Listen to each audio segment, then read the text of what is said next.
Payton is apparently all in on the offense here in the future. Not to mention, could Garett Bolles miss this week's action after testing positive for COVID here on Monday? Sayre, Bedinger, myself, we break it down on today's brand new episode, Locked on Broncos. You are Locked on Broncos, your daily Denver Broncos podcast. Part of the Locked on Podcast Network.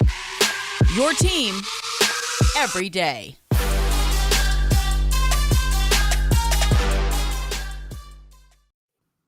What's up, everybody? Welcome into a brand new episode of Locked on Broncos, your daily Denver Broncos podcast here on the Locked on NFL Network. Courtland Sutton is a Bronco for 4 more seasons. George Paton putting in the work here to take care of some homegrown guys that the Broncos they've drafted and they want to keep around as core players. I'm Cody Roark, joined alongside by co-host Sayre Bedinger. Both of us cover the Denver Broncos for the Locked on Network and 9 News. We're doing the show live on YouTube for the first time ever, so if you're in the comment section, feel free to interact. We'll try to answer your questions, your comments here on air as we go on. But Sayre, my friend, hey, look, we recorded early Monday morning. We were talking about Tim Patrick's extension over the Friday over the week and how big it was. And we're like, what does it mean for Courtland Sutton next? And all of a sudden, bam, we get the notification literally 20 minutes after we say, hey, watch, something's going to happen today. Sure enough, it happened. And here we are once again having to talk about it, my man. But hey, great to see you. We have great news here today. Great to see you too, and great to have everybody joining live. Obviously, Cody, once this episode is done, I don't know what else the Broncos have up their sleeves, but as soon as this episode is over, I guess we might be fixing to find out some more big news. We'll see what happens, but all joking aside, really, really fun time. I mean, it kind of almost feels like the offseason, doesn't it? It's like, we got the bye week, we got Tim Patrick re-signing, you got Courtland Sutton re-signing, the dual press conference with George Paton. I mean, the Broncos are getting the dub on bye week, man. I'm just going to go ahead and say it. And you love to see it. Well, there's also a lot of talk, too, because, look, I feel like anytime there's good news with this Broncos football team, there's always people out there. And, look, I get it. I get that there are a lot of fans who are skeptical. And shout out to Luis in the comment section here. Says he loves the podcast. We appreciate you, Luis. Thank you for your support, my friend. But there are a lot of Broncos fans out there, Sayre, that are skeptical about where the team is going. And they're like, well, it doesn't matter that they re-signed Tim Patrick. It doesn't matter that they re-signed Courtland Sutton because they don't have a quarterback who could throw them the ball. But, Sayre, this is where I like to present that, look, while that may not be the reality right now on paper, I guarantee you this is probably something George Paton said to both those guys during negotiations. We are going to go out this summer and we're going to get a franchise quarterback to throw you to the ball. Now, everyone's like, well, why would he say that? Because the reality is the NFL is a business, Sayre. People know that. And look, Teddy Bridgewater, as reliable as he's been, as consistent he's been in terms of completion percentage, he doesn't test the ball downfield enough. And obviously, we've seen Courtland Sutton's production in the last 2 games, the amount of targets he's gotten. It's a great indicator to say, okay, what is going on there? It's a quarterback thing here, Sayre. And I think that for the Broncos, anybody would be remiss to think that the Broncos aren't going to be trying to go all in for a franchise guy after the season. George Paton's not going to publicly come out right now and say, hey, we're going to go get a franchise guy this offseason, because guess what? Teddy Bridgewater's still under contract. That conversation will happen at the end of the season, man. But in your opinion, what's your message here for for Broncos fans out there that may be frustrated or just skeptical of maybe some good things happening? Broncos country, you deserve some good things to happen to you. This is great for the Broncos taking care of these 2 guys.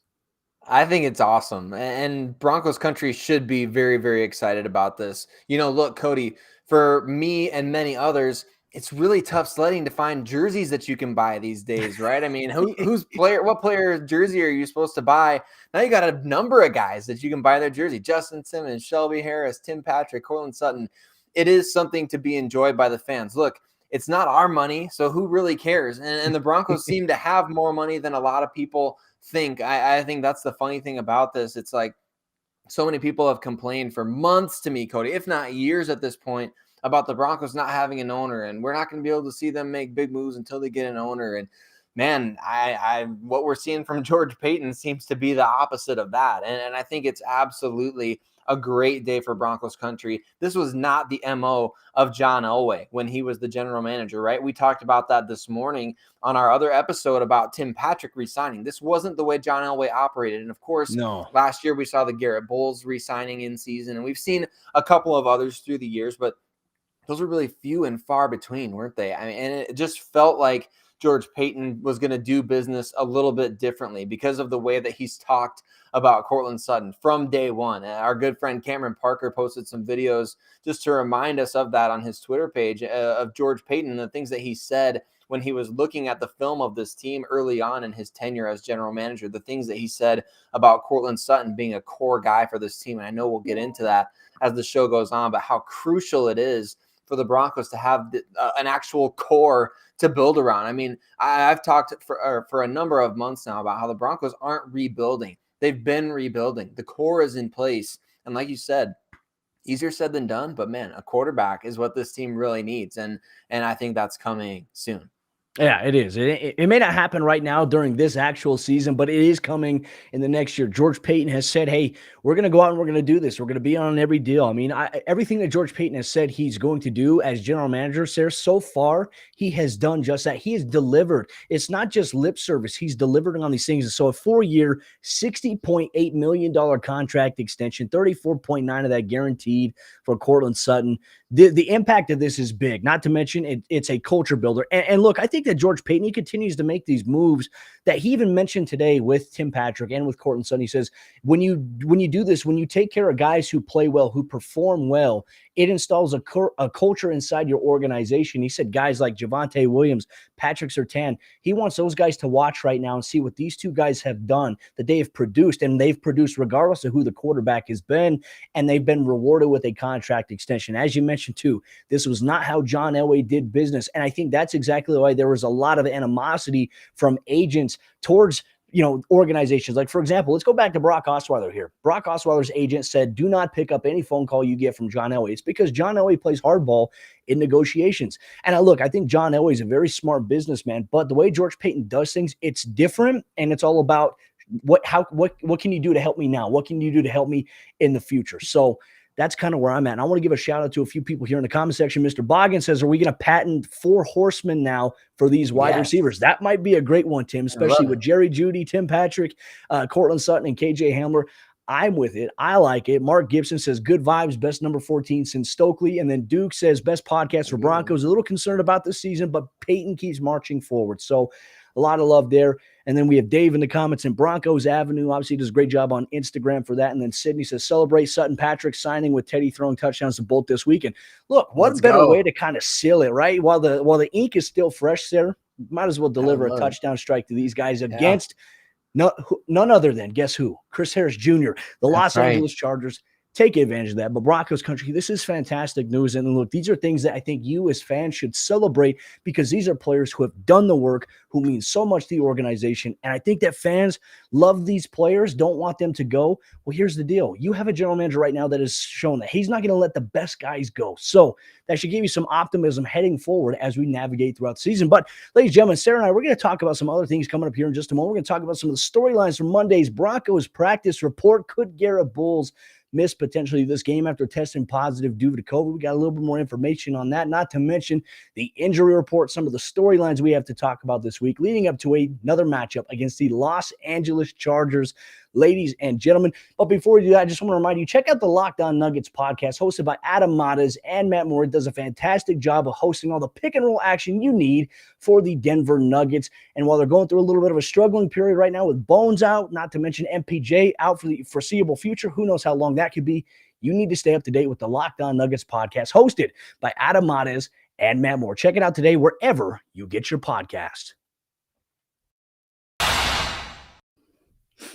All right, Sayre, continue on in today's episode, Locked On Broncos. Let's get to the Monday practice reports. Broncos back on the field preparing for the Los Angeles Chargers after a well-deserved bye week for a lot of players, a great chance to reset. Sayre, we talked about some of the things we wanted to see in the second half of the season here for this Broncos football team, right? And we talked about health. We talked about the defensive side of the ball. Well, guess what? One of those players is coming back this week, according to Broncos head coach Vic Fangio, and he came back on Monday, and that is Bradley Chubb. He returned to practice for the first time since having ankle surgery, where he had a bone spur removed from his ankle following week 2, where the Broncos defeated the Jacksonville Jaguars. Now, Sayre, my friend, individual period, right? Everyone's like, okay, hey, is he going to play this week against the Chargers? What's the deal here? The Broncos are going to have a very conservative approach with easing him back in. But for the fact that him stepping up and coming in and performing in individual drills, right, which is your position-specific drills, and then maybe getting a couple of team reps. I think that's super, super important. That's a positive step. Now, he may be a week away, he may be 2 weeks away, but look, the fact he's back on the field is signs good news for this Broncos football team. Absolutely great news. And we talked about this morning as well, the potential of this happening. And I think there's obviously some skepticism based on the fact that the last time he came back from an injury, right? I mean, he got hurt in that Jacksonville game and ended up having to have the procedure on the ankle. So I think for me, Cody, Bradley Chubb, I resonate, I feel like, a lot with what he's going through and the things that he's kind of showed us in the past, right? I mean, he showed us that he's willing to play through injury. He finished that Jacksonville game in 2019 with a torn ACL, and he was whooping up on their tackle, by the way, during that game. And he wanted to play that Jacksonville game earlier this season with the injured ankle. And I know last season he gutted it out through injury as well to get back out on the field after the torn ACL. So he's a tough dude who wants to be there for his teammates. And I think especially so after the Von Miller injury. And I'm trying not to speak, for Bradley Chubb here, but I feel like I resonate with his approach to this. Vic Fangio talked about at his press conference the fact that, throughout this rehab, there's been ups and there's been downs for Bradley Chubb. There's been better days than others, but this last week or two, it sounds like he's really kind of ramped things up and wanted to give it a go at practice. And so to me, I feel like if he's ready to play and if he is feeling good enough on that ankle, then that's a huge boost for the Broncos. We could be talking playoffs or bust going forward here, having to have a really good divisional record if possible with all these divisional games coming up over the last 7 games. Yeah, and earlier on in our episode, we talked about the second half schedule, right? And I said, look, best case scenario, and I think somebody misinterpreted what I said, that I think the Broncos are going to go 4-3. I said best case scenario, Denver goes 4-3 down the remaining stretch, because these are all tough games. And as we said earlier, this Broncos football team, we're going to learn a lot about them. We're going to learn a lot about the young guys, and not to mention the coaching staff, because they have so much to lose here. Obviously, the coaches, they're coaching for their jobs. Some players are playing for their jobs into next season. So it's big, Sayre. There's one question here from Mark in the comment section. He says, will there be another big signing or extension? And who do you think it might be? Now, Sayre, I know that George Paton had said that there's other players that they like, other players that are going to become free agents that they definitely want to take care of, but he didn't give much background into, okay, we're going to work on getting a deal done with this guy or this guy. In your opinion, do you see another deal happening for the Broncos in season, or do you think it's going to be a free agency approach? Because I think I wouldn't be shocked if we saw maybe 1 or 2 moves, but I don't expect them to be big moves like Courtland Sutton, Tim Patrick. I expect them to be maybe some guys, maybe like a Josie Jewell or something like that. If they want to take care of bringing one of those veteran backers back next year, I could see that happening. But right now, I don't see anything else on the horizon. I think these were the 2 in-season moves of 2 high-priority guys they wanted to take care of. I mean, maybe they take care of a guy in the secondary, maybe a Bryce Callen. I don't know, but there's so many question marks. Do you see another deal happening? I think you're on the right track there with Josie Jewell, Cody. I think if anybody is going to get extended in the season, there's precedent now for an injured player, a couple of injured players actually, that we've seen get deals beyond this season. So Raekwon McMillan of the New England Patriots, he tore his ACL and he got a new deal from the Patriots to keep him around beyond the season. They obviously want him in the plans. And I think if the Broncos decide, hey, we want Josie Jewell in the plans beyond the season, I feel like that makes a lot of sense, even with him being injured. And I think, like we've seen with Tim Patrick and Courtland Sutton, maybe you get at a little under market value, even for what Josie Jewell could make out there. I don't know. I don't remember exactly what Matt Milano got, but it was a pretty ridiculous amount for what we thought maybe, the Broncos might pursue him as a coverage linebacker. I think it was north of $10 million a year, something like that. And so I think Josie Jewell would be a smart one to re-sign, give him another year beyond the season, let him come out and have another contract year in 2022, in my opinion. And I would throw a multi-year deal at Kenny Young as well, the other inside linebacker. The Broncos are going to need the depth. Take care of Kenny, man. And man, how improved has the coverage from the linebackers been since the team has gone with more of a speed approach with Kenny Young and Baron Browning? I know it's only been a couple game sample dating back to Washington where those guys have been together on the field for a few games, but it's been impressive. The team's speed needs to improve, and George Paton has emphasized that, and I think Kenny Young helps accomplish that for sure. So those are 2 guys that I would see maybe being the next guys if anyone else is to get an in-season deal. Yeah, I mean, I agree with you there. I think that linebacker, you got to take care of one of those 2 guys. But here's the crazy thing too, right? As good as Kenny Young has looked for the Broncos so far since being traded to Denver, he still doesn't fully grasp the playbook 100%, right? So just imagine once he gets more comfortable week in and week out. Same thing with Stephen Weatherly, too. I've been impressed with that addition as well. And, you know, you can never have enough veteran guys there. I know that the Broncos have some young guys. Jonathan Cooper's really emerging. What decision gets made? Let's say Bradley Chubb does come back healthy, Sayre. In your opinion, do you start him right away or do you ease him back in on a pitch count and maybe get him series reps? Because you still don't want to get him out there when he's not fully ready, not fully 100%, which I don't think he's going to be fully 100% this year. I mean, that's not going to be the thing after you come off of surgery, but it's definitely an interesting question to ask. Does Bradley Chubb start when he comes back? I think that's a really fun question, for sure, to think about the rotation and what it could be. I feel like even I don't want to put a percentage on it because that'll make it sound like he, a bad thing. He's playing at 85% or something like that. But I feel like a Bradley Chubb, even if he's not 100%, I feel like that kind of Bradley Chubb is still going to be extremely effective. People forget just how good this guy is. He made the Pro Bowl last year playing only, I think, 12 games or something like that. And so he's very, very good. He's continually improved. He's just a really, really solid all-around edge player. I know a lot of people are salty about passing up on Josh Allen, seeing what he's been doing the last couple of seasons, but man, how has Josh Allen looked this season, by the way? Yeah, I know, gentlemen? right?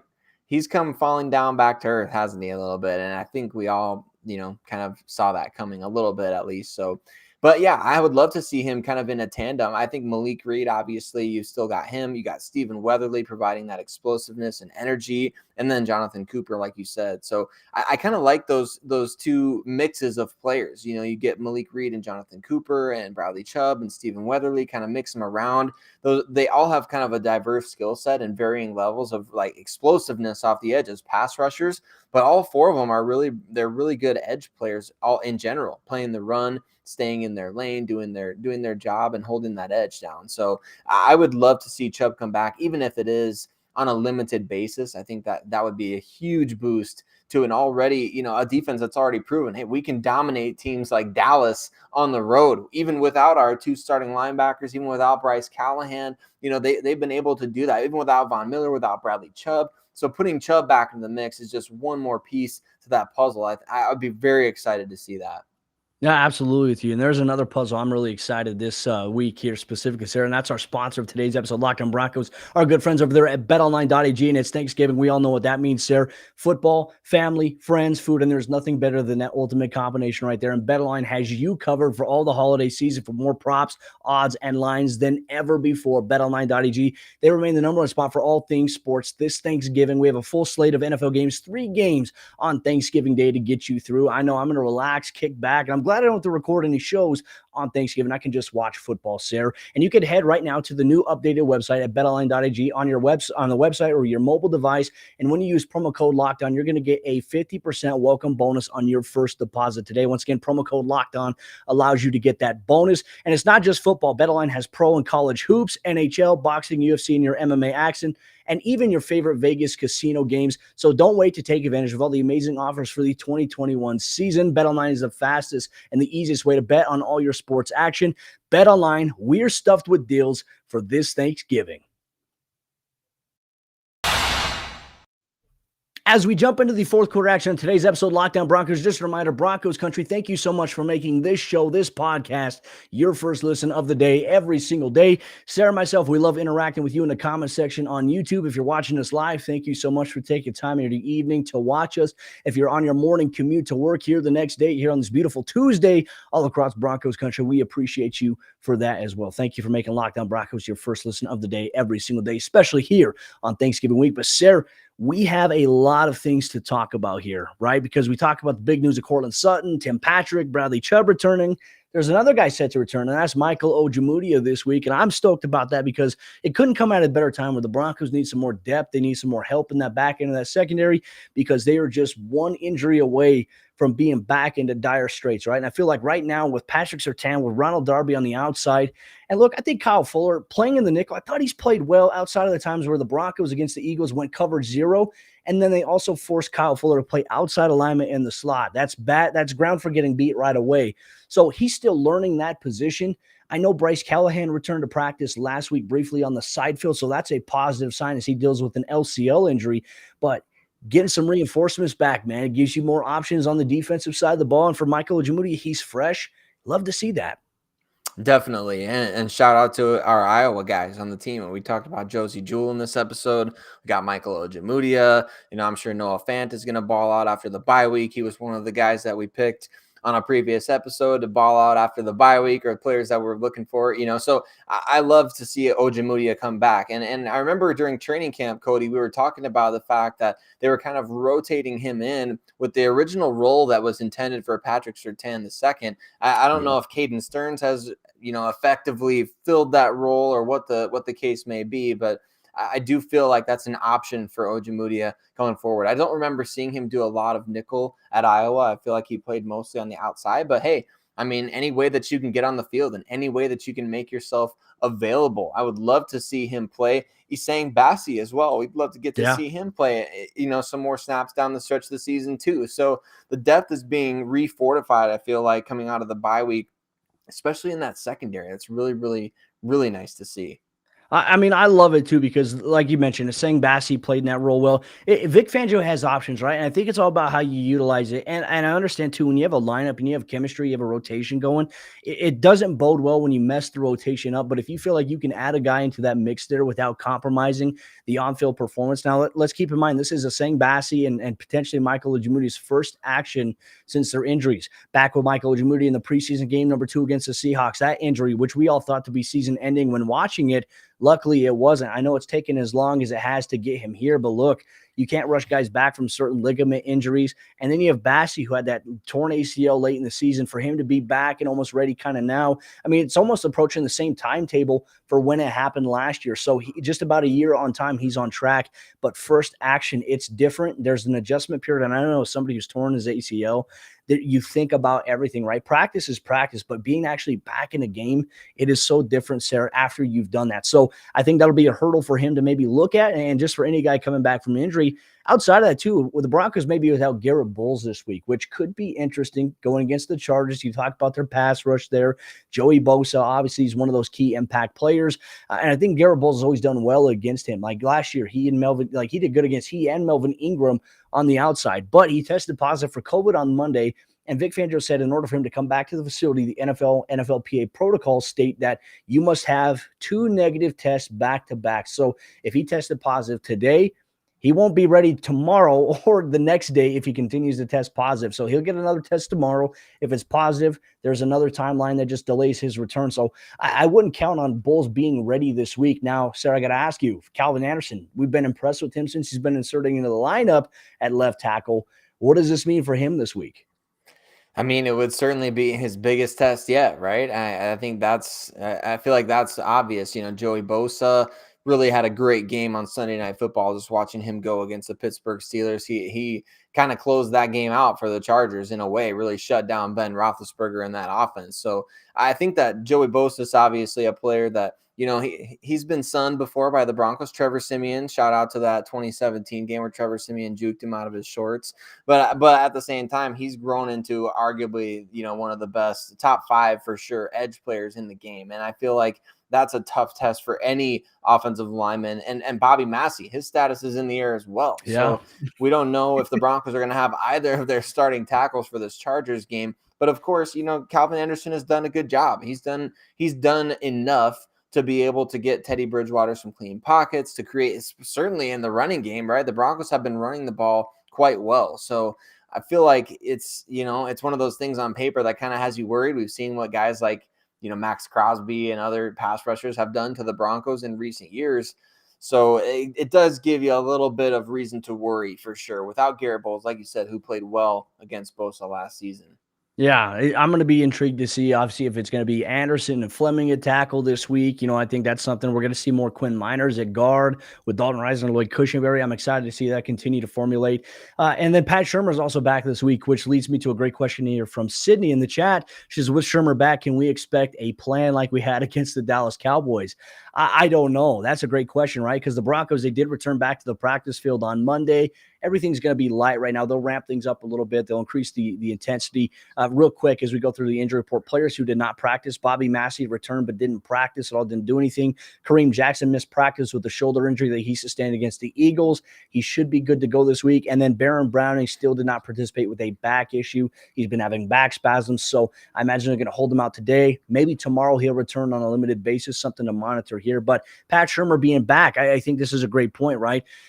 As a play caller, we've talked about this, that, you know, I know that there was the portion of Broncos country that wanted a new OC. They wanted Pat Shurmur gone. And they're like, well, throw Mike Shula in there. Well, we saw what happened when Mike Shula was on the play because he was in the box. Like Pat Shurmur, he's up in the box. He's got the best view in football for a coordinator. So you had Mike Shula calling plays from the sideline, and you could tell they just couldn't adjust. They couldn't do anything. So I don't know. Maybe Pat Shurmur comes back and they can build on things that they did against the Cowboys. You didn't do too much well against the Eagles. That's the thing. And look, the Eagles actually have been a very impressive team the last 4 or 5 weeks so far. And obviously they keep things rolling. They got a good formula right there for them. So that is kind of where I'm at right now. So we will definitely see that. And just looking more in the chat too, I think that the Broncos are in an interesting position here, Sayre, this week, because what we've seen so far through the NFL is just highs and lows, inconsistencies from so many teams.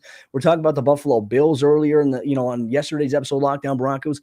This could be one of those games where, look, the Broncos show up and maybe the Chargers don't look like the Chargers that we saw on Sunday Night Football, because Justin Herbert, Sayre, he looked ridiculous against the Steelers. And look, watching that game, I couldn't help but think, okay, hey, I'm a little worried about what type of team that the Broncos are going to be facing and what type of team are the Broncos going to be at home, right?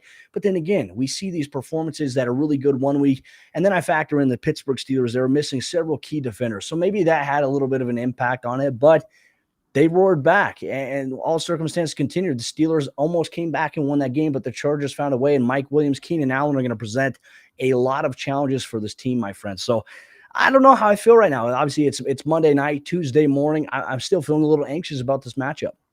Yeah, definitely. And the Chargers have the potential to be a quick strike offense, no pun intended, really at any point in time. And we saw that against Pittsburgh. Even when Pittsburgh caught momentum late in that game, the Chargers were able to answer back with a quick strike of their own. So it's definitely one of those things where they could go off for 40-plus points any given week. And the Broncos just don't feel like that kind of team that can go toe-to-toe with that. So the Broncos really have to be what the commenter, I think it was Sydney who brought it up, they really have to be in that same bag as we saw against the Dallas Cowboys. They have to be in that same position where they're going to try the ball control thing. They're going to take shots downfield. Remember, against Dallas, we saw that great Tim Patrick touchdown and a number of other deeper pass plays in that game, arguably Teddy Bridgewater's best as a Bronco, and then he follows it up with a complete dud the next week. So I feel like we need to see more of what we saw against Dallas, and even building upon what we saw against Dallas and really this whole season, the Broncos have to, against a team like the Chargers and the Chiefs, as the season progresses, Cody, they have to figure out a way to execute on third downs and in the red zone. They just have to do it. There's no ifs, ands, or buts about it. If you're going to win these games, you're not going to be getting lucky on blocked punts that get ticked out beyond the line of scrimmage by the opposing team. You're not going to get those kind of breaks down the stretch of the season. It's just not going to happen. Unfortunately, the Broncos have consistently been the team where, other teams get those lucky breaks against. That's the Broncos are the team that does those kind of things more often than not. So they have to be the team that's not necessarily getting lucky, but being the aggressor. So we're going to need to see a little bit of a mindset shift. That was kind of a tongue twister there. I almost stumbled on it. A bit of a mindset shift from this coaching staff, Cody. Regardless, Pat Shurmur, Vic Fangio, it doesn't matter. They're going to need to be more aggressive as the season comes down to these final 7 games. Well, how the Broncos have been playing at home too, it's been inexcusable. Yeah, they took care of a Washington football team that we don't. Even them, they are having their highs and lows. They beat the Carolina Panthers, they beat the Tampa Bay Buccaneers a couple weeks ago. But then the Broncos, they play well. They play one of their, I'd say, more complete games defensively against that Washington football team. But they got to find a way to come out on home, utilize home field advantage. This season, there hasn't been a home field advantage. We even see it at Nuggets games where Bulls fans are invading Ball Arena. We see it at every Broncos game now where all these opposing fan bases are just flooding. We're talking about Eagles fans. We're talking about Raiders fans. There is no home field advantage right now in Empower Field at Mile High, and the Broncos had to find a way to install that, right? More no-shows have happened in terms of tickets, even though the sellouts continue to happen. There was one game that had 12,000 no-shows. The last game against the Eagles had over 5,000.